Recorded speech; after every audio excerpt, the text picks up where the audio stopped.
it is July 5th, day after 4th of July, and somehow I'm just in an E mood. You know, Sesame Street used to have what? This is D-Day, T-Day, O-Day, maybe, shoot, I'm totally crossing up my stories. But I've had a few tunes just running through my head. I don't have a whole lot of news to go into today, so I'm just going to kind of ramble and see what songs kind of materialize. I've had a couple students lately working on tunes, and they were all in the key of E. That was a little bit of Deep River Blues, Doc Watson. Just played a little mellower than you'd usually hear it. And started off, I don't know why, sometimes when I have a tune called Shadows of Molokai, right? That goes I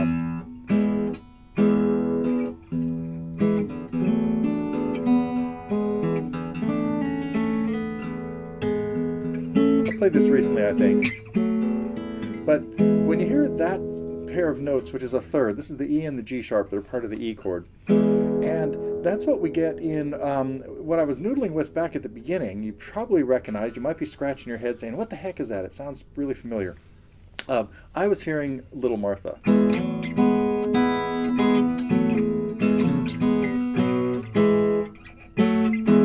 And every once in a while I experiment with, like, is there a reasonable way to do this in a standard tuning? And reasonable becomes the subjective and the catch-all term. So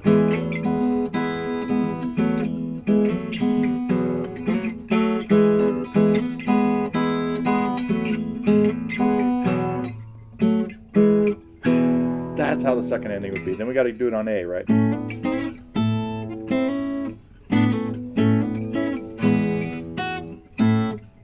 then back to E.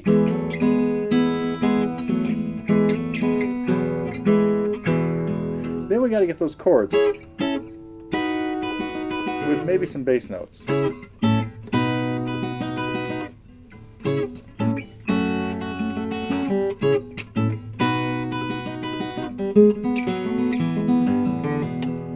So maybe I'll have to pursue that a little bit and try to make up a standard tuning. But playing thirds in the key of E get to be difficult, or especially hammering them on, which I didn't even try to do there. What I was doing was sliding from the E and G sharp to an F sharp and an A, which sort of meant hammering on the F sharp. That kind of worked, huh? Then the equivalent of going back. Okay, this is like too much. This is way too much trouble. What else is in E that might cross my path?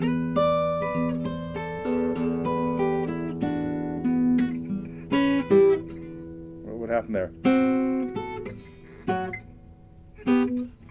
Oh man, let's try that again.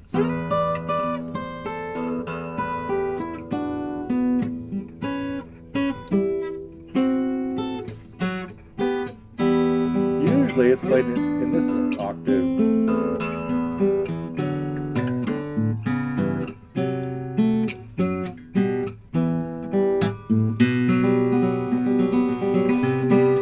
One of my students was working on this earlier today, and I encourage slowing it down. Even Jorma plays it slower nowadays.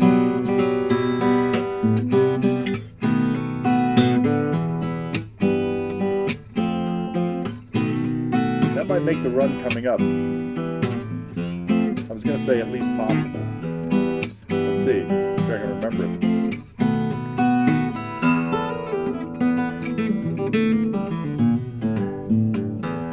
That was pretty close. But boy, at this speed, I like it.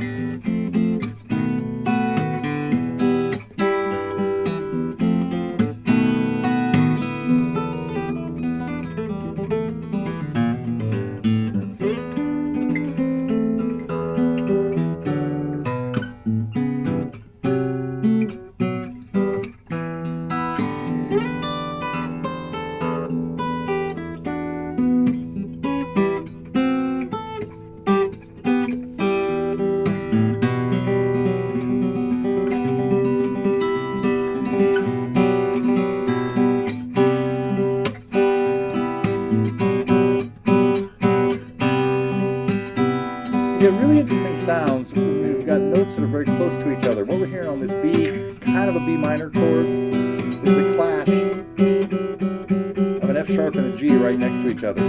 Playing a B power chord basically, but letting the open G ring with it. Then going to a C chord, or just a C power chord, and now we're hearing two G's in there next to each other, but the dissonance in this chord is created by the C and the B. So these two power chords, a B at the 2nd and 4th fret, and a C at the 3rd and 5th frets, played with the both open 2nd and 3rd strings, it's just this great dissonant clash. Finally lands on a B7 chord, and we get our neat little progression here. E minor with G in the bass to an F and a B7.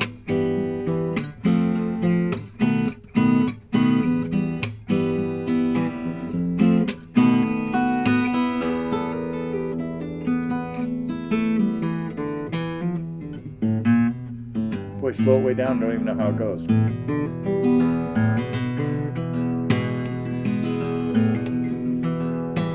I can fake my way through this. We want E minor or E? Let's.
I didn't mean to just run off at the mouth, run off at the fingers there for a while, but that was kind of fun. I hope you recognize some tunes in there. Some of them were a little more abstract than others.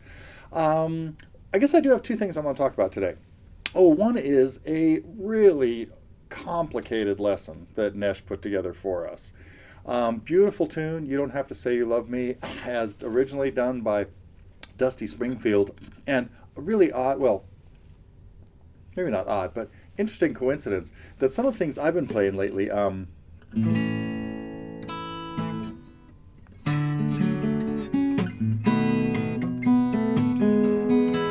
the Seekers tunes were written by Dusty Springfield's brother, Tom Springfield. What is that one? I'll Never Find Another You and Georgie Girl. There's a lesson still. These are just dragging on into taking way too much time. Anyway, but You Don't Have to Say You Love Me I watched a little bit of the lesson, and there's some studio trickery going on in there, playing it in a couple different keys, moving a capo. And again, another really cool coincidence, something I was talking about last week, was the difficulty with Beauty and the Beast. Modulating, being in an open tuning in the first place, slightly open tuning, what I was calling that tuning drop G, where we had the 5th string down to G and the 6th string down to D. It also could be considered a G6 tuning because it's a G chord but with an E in it. Anyway, and the only reasonable way to do that and have it work out the way we heard Ken Loggins' recording of it was to somehow in the middle of the song move the capo. Well, watching Nessa's preview of this lesson, exactly that happens. The capo starts at one place and then fades into it somewhere else in it and puts it in a whole different key.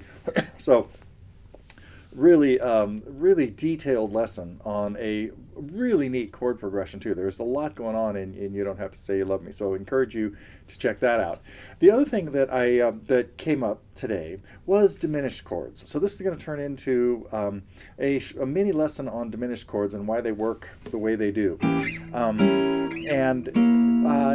had to do with the song I played back at the beginning, Deep River Blues. It goes from an E7 chord up at the 5th fret, essentially out of the C family. The John Fogerty E7 could be played as a C7 up at the 5th fret, right?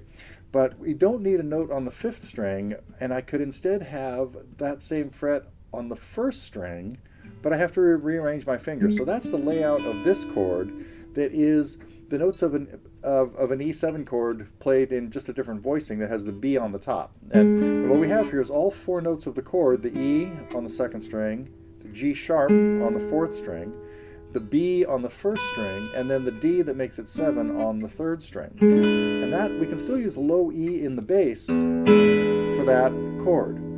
Well, if we take a 7th chord and lower all 3 of the notes, the 3rd, the G sharp, goes down to G. The 5th goes down from B to B flat. And the 7th goes from D to D flat. We now have a diminished 7th chord because we just took a dominant 7th chord and lowered everything except the root. And that's this little parallelogram shape of, I have 2 notes at the 5th fret on the 2nd and 4th strings, and 2 notes at the 6th fret. So this is my E diminished 7. And again, if a song just calls for a diminished chord, you usually play a diminished 7. Well, and so it's a 4-note chord. And what's really cool about this chord is that the notes are all minor thirds or 3 half steps apart. E to G is a step and a half. G to B flat is a step and a half.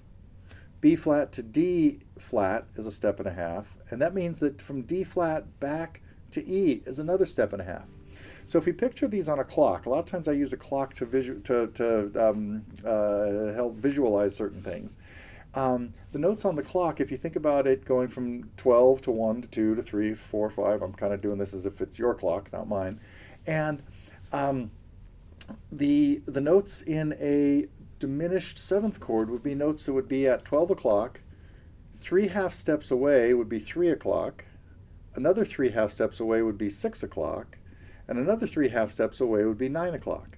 So we have notes at 12, 3, 6, and 9, all the same distance apart. So if we turn that 3 notches, what used to be at 9 is now at 12, and we have all the same notes. They're all still a step and a half apart. So I can take this 4-note chord I'm playing here at the 5th fret. If I move it down to the 2nd fret, I have the exact same diminished chord, diminished 7th chord. So every one of these is really 4 different chords. Any one of the notes in this chord could be considered the root. So if we're playing a song that needs a C diminished, we're going to play C diminished 7, and all I have to do is take this shape and put it anywhere so that one of the notes is C. Well, the first place I get a C in this area of the neck on one of those 4 strings is on the second string at the 1st fret.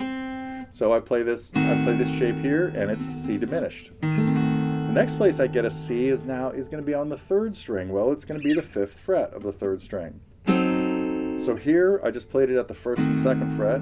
If I move it up to the 4th and 5th, I have the same chord. If I move it up to where the C is on the 1st string, I'd be at the 7th and 8th frets. Or if I keep going, I've got a C on the 4th string at the 10th fret. So that's how diminished 7th chords work on the top couple of strings. So in, what song was I talking about? Deep River Blues. I can go from my E7 up here to my E diminished, and then back to my E7. Then it's an A7 chord. Or I could have done the E7 down here, and the E diminished right here at the 2nd and 3rd frets, and then back to my E7 chord.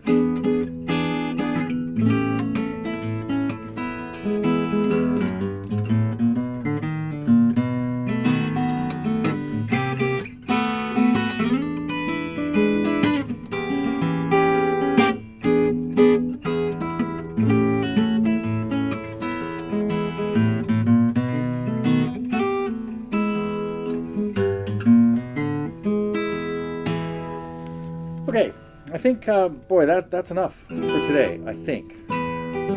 Except I want to play a little more of, I'll let you guys go. That's a wrap. I will be back next week. Oh, there's a lot going on the 12th. Is that yeah, but I should still be here, able to get to a little bit of the TG news. See you next week.